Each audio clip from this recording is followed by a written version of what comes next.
I don't often talk about this night. There's something about it that still unsettles me.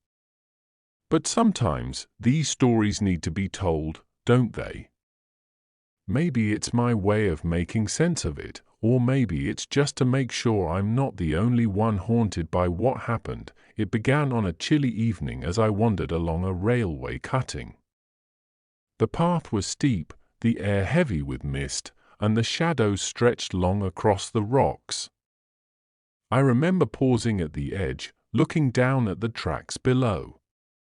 That's when I saw him, a solitary figure standing by the signal box, perfectly still, as though carved out of stone. I called out, "Hello! Below there!" My voice echoed off the walls of the cutting. But he didn't respond.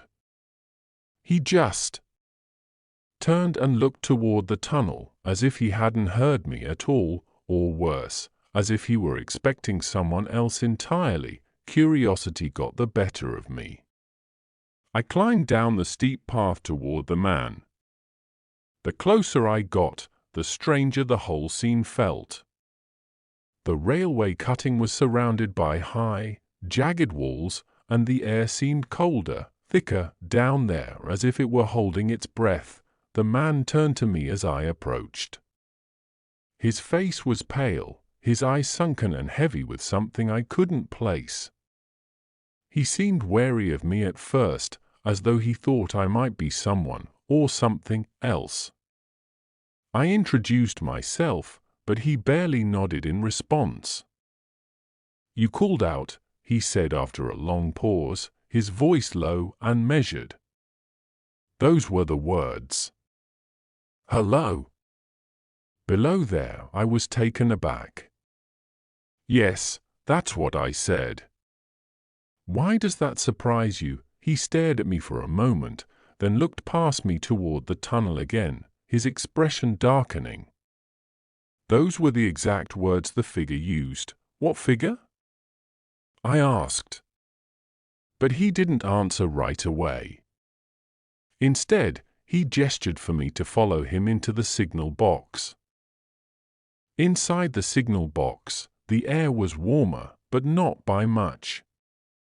The man poured himself a cup of tea, his hands trembling slightly, and finally began to explain. "I've seen him," he said, his voice barely above a whisper. "A figure. Standing by the tunnel, just there. He stands motionless, with his arm raised, as though he's warning of something. And when he cries out, he says the exact words you did. Hello! Below there, the hair on the back of my neck prickled. And when did this happen?" I asked. He looked at me with haunted eyes. "Twice before. Each time, it was followed by tragedy." He went on to tell me about the first time he saw the figure. It had been just over a year ago. A terrible train accident followed, a derailment that killed and injured dozens. He hadn't understood the ghostly warning until it was too late. The second time, he continued, his voice cracking slightly, it was a young woman.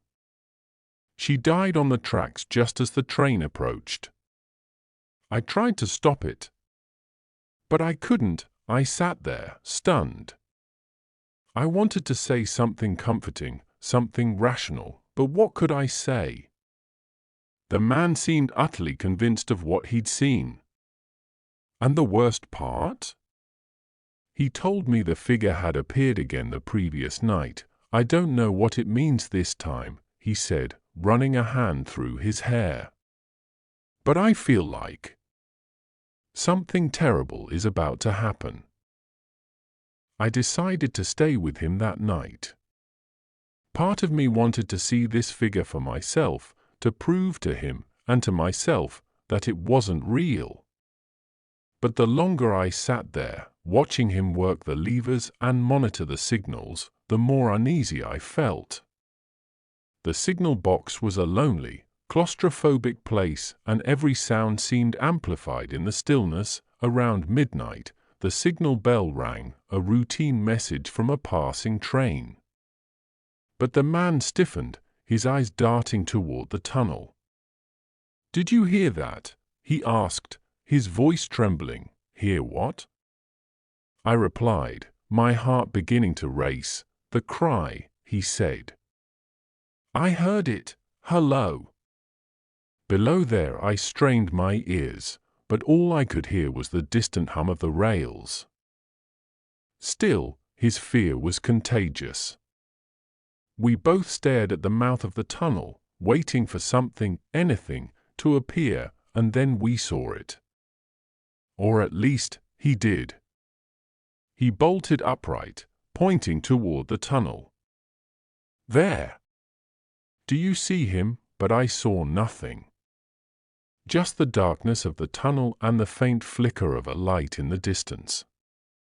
I tried to calm him, but he was already running outside, shouting at the empty tracks, begging the figure to tell him what it wanted. The next morning, I returned to the signal box, determined to check on the man. But as I approached, I saw a group of workers gathered near the tracks. My stomach dropped. The signalman was lying there, motionless. His body broken and lifeless. They told me he'd been hit by a train. The driver had tried to warn him, waving and shouting frantically, but the man hadn't moved in time. The driver's words chilled me to the core. He'd cried out to the signalman, "Hello! Below there!" The same words the ghost had spoken. The same words I had spoken. Even now, I can't explain what happened. Was the signalman truly haunted by a ghost?